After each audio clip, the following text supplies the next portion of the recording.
create marketing plans. I believe I can bring a vibrant, innovative method of getting people into homes. I know I can because I have the advertising, the marketing, and the real estate experience. We'll get these houses up. I've worked very hard, by the way, with Patrick Franklin on his wonderful, I can't think of the name of the townhouses now, Henrietta Townhomes, on his permitting issues. I've helped him do educational classes for renters. I've worked very hard in Coleman Park.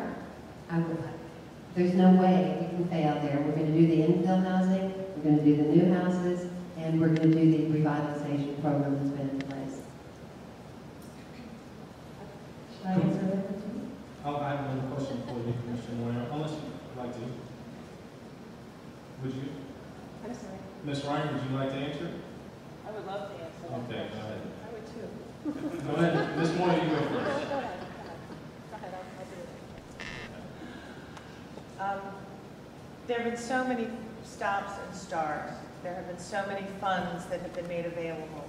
There have been so many promises. We have infill property. I can tell you why it hasn't been developed.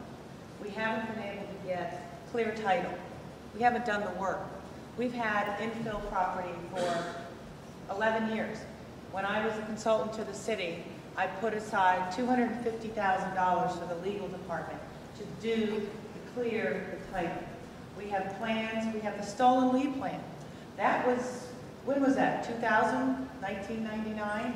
That was a plan that was intended to implement strategies within the community.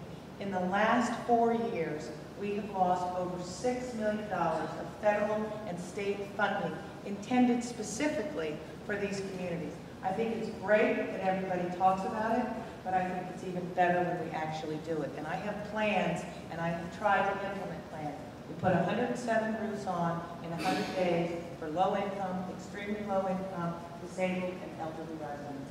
Thank you, Ms. Ryan. Commissioner Moyer? Yes, thank you. I am absolutely committed to the revitalization of Coleman Park and continuing the great work that's already going on there.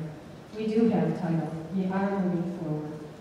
And, you know, we're looking at Pleasant City now as well. These are historic neighborhoods, and I truly believe that we have to maintain the historic nature of these neighborhoods.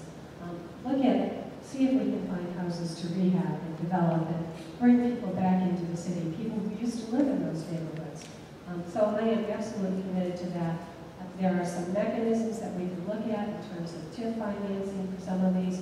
We have to continue the work that we have already started. I think Coleman Park is right on its way. We have work in Pleasant City to do. I want to see Tamron and Rosemary as an active commercial streets like they used to be, and working with small businesses and minority businesses on my jobs plan to get more businesses on those streets. Thank you. Thank you, Commissioner Moyer. Mr. Mantel, in light of the economic opportunities afforded the CRA districts in West Palm Beach, would you be in favor of a similar state-sanctioned designation, urban infill, to bolster commercial corridors left out of the CRA to help jumpstart more sustainable economic development? Yes, I would. One of the things is our city, basic industrial areas around the train tracks. It's the way it is. But there's a lot of opportunity coming down those railroads. And it is part of why I was working, you know, to become elected on the Port of Palm Beach as a commissioner, was to help bring these opportunities to the area. In 2014, the new Panama Canal will open up. Many of the containers that have been shipped to the Port of Los Angeles will come into Jamaica and then be transshipped to ports that are local here for reshipping down that train line. A lot of these containers need to have what's called break bulk done on them, and there's a huge industry in that, and that's what the inland port is all about. The other part is that there are assembly jobs that come for products that are done finally assembled here in the United States, and there'll be tremendous opportunities for small businesses at this point that can really feed off the railroad track and the container traffic that will come through. Thank you. Thank you, Mr. Mantel. Commissioner Douglas? Would you like to answer that same question? Take over, Ian. I apologize.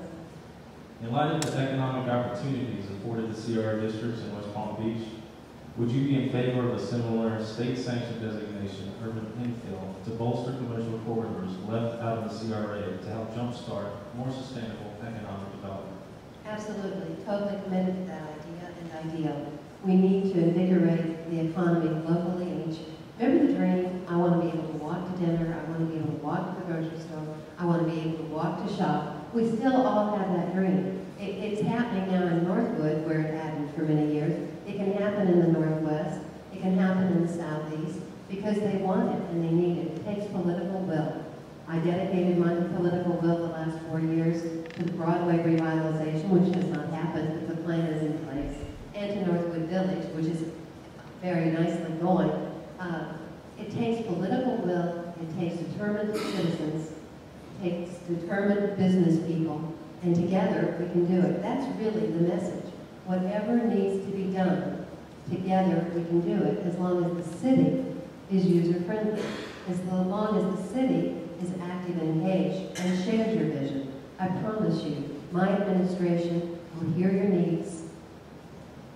Thank you, Commissioner Douglas. Commissioner Moyle, same question. Yes, thank you.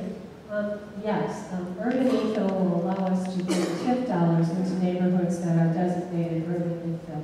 And I think that would be a great incentive to particular neighborhoods. It would also allow us to offer incentives like expedited permitting, maybe waiving licensing and permitting fees, other things like that. We have to explore that. In this economic time, however, it might be more difficult because it's hard to get an improved economy, an improved worthiness of the neighborhood, when so many of us are losing the worth in our houses in our neighborhood. So, looking for TIF dollars when all of the property values around the city are going down will be a challenge. But that's absolutely something that we need to look at. It's a strategy developed by the state. We are able to participate. We just have to choose whether or not to participate. Thank you, Commissioner Moyle. Ms. Ryan, same question. Yes, urban infill designation. We actually have a community in this city. It's an urban infill. And it was designated, I think, back in around 1998, 1999. And that's Coleman Park. And basically what that does is it allows the community to have the same benefits that a CRA has without being designated. All we need to do is work with the county. 4 years ago, there was a great opportunity. The economy was booming. We had a great relationship with our county commissioners. It was something that we could easily have been impacted or actually just put into place. So we have an urban infill designation for Coleman Park. I think what we need to do is figure out how we're going to get it to start to work for the revitalization and start to look at other areas of the city where we can make the same designation. It's a great tool. Florida statute was enacted specifically to help the communities. Thank you, Ms. Ryan. Mr. Bentel, this is another question from the audience, a personal one. As a West Palm Beach resident for over 20 years, I have been renting single-family homes and apartment homes with my wife and son. Now I'm ready to own my own home. What programs, city and county, are available to me as a first-time home buyer with less than perfect credit? I don't know. I simply have to go to the bank and ask. Okay, first we'll have to do the searching on that one, so I honestly got me stumped. But I would encourage you to buy a house. I mean, really. I appreciate it. Thank you. No, I didn't answer that one. Okay. Ms. Ryan, Commissioner Douglas, would you like to answer that question? Sure, I'll answer that question. The credit rating can be a problem. That's why Patrick Franklin built Henrietta Village. And he did a beautiful job of it, by the way. And what he does is takes people in to rent and gives them credit counseling, job counseling, whatever kind of help they need. What issue do they have? Child care? They have an elderly parent they're trying to care for and do a job. Whatever you need, Patrick Franklin has a program for you. And at the end of a year, these people will move into home ownership with Patrick Franklin's various organizations helping them. It's an excellent way to do it. The county has a program, has many programs. However, is not